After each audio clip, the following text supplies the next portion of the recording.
If you're a business owner or entrepreneur, what is a lesson that you can learn from the movie Moneyball when it comes to hiring a team and paying them, and why does it matter?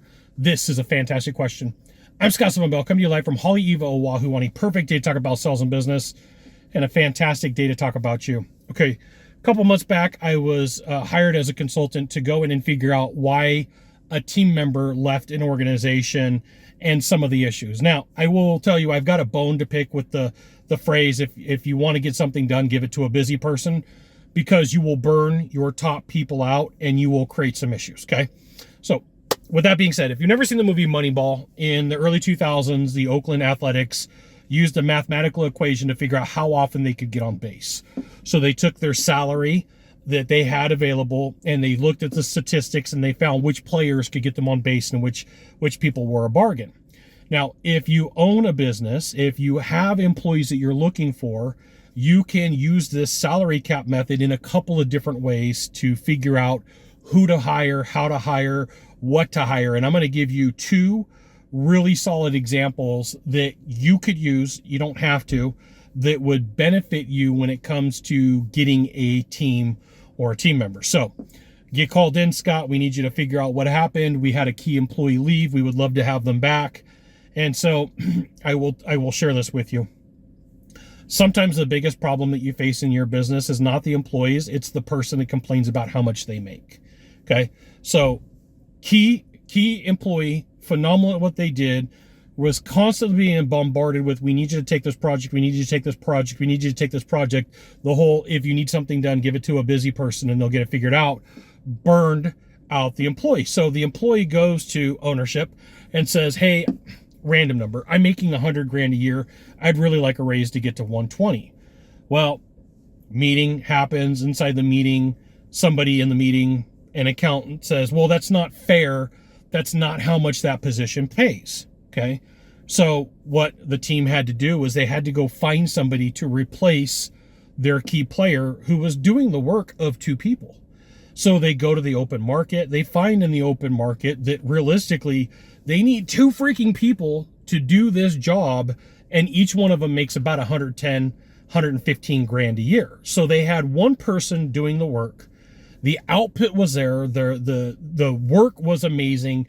They did everything that they were supposed to do, but because there was somebody in the management meeting saying it's not fair, they lost a super talented individual. And you're like, Scott, how does that work for me? I've been in enough management meetings to know in different organizations and companies that sometimes the conversation that is had from the people up here is the reason that you're not growing. And like, you can identify this. Just because you hear about it doesn't mean you have to do anything, but does allow you for you to ask questions. Now, here's the thing. If you want to grow your business, you want to be better at what you do, you want some help for a exit to get out of your business in the next 0 to 36 months and prepare for that exit, you should reach out to the deal hotline, 888-DEAL-919, and a member of my team will get back to you. No deal is too big. So we got a couple of ways to figure this out, okay? I got my $12 whiteboard here in Haleiwa. So I'm making these numbers really easy. We got a budget of $1 million. So we can go after players in the league, in your business, that are getting paid $100,000 each, okay? What's your budget for this employee? They're top at what they do. They get stuff done. If 10 people can get the job done and 2 of them are fantastic and 8 of them suck, because that's the law of 80-20, that tells me that one of the ways to do this is to pay more. I can go to the market and I could say, hey, here's what I'm going to do is I'm going to get 3 people.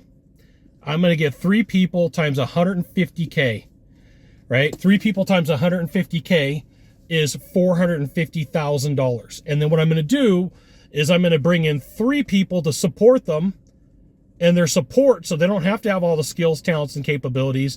And we're going to pay them 80K. Okay. So we got 240 and 450. We are at, what is that? 730. We're at $730,000. We're $270,000 under budget. We have salary cap. We have range to move within. Okay. So that's one way to think about it, is like, okay, I can bring in better players and pay them more and then bring in support staff. That is option 1. Okay. Option 2 is you go out and you find the heaviest hitter that you can get that is the best at what they do. They're the control. So let's say that person that person is 200K per year. And then you find their support staff for the people that are able to take whatever topic, idea, strategy that you need to be.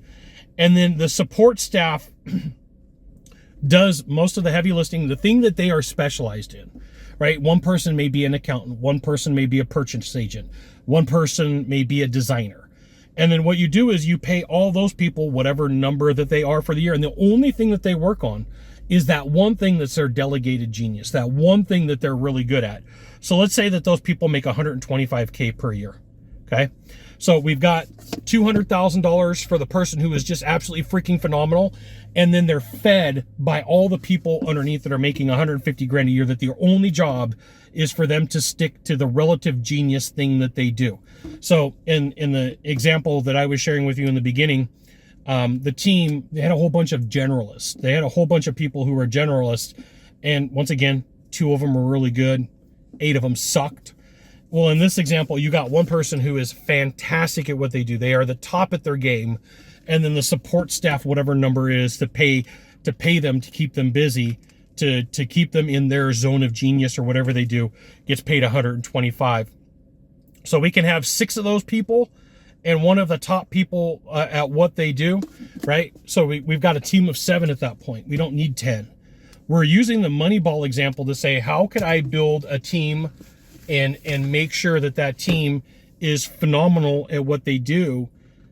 Sometimes this whole thing about it's not fair really screws up your top talent.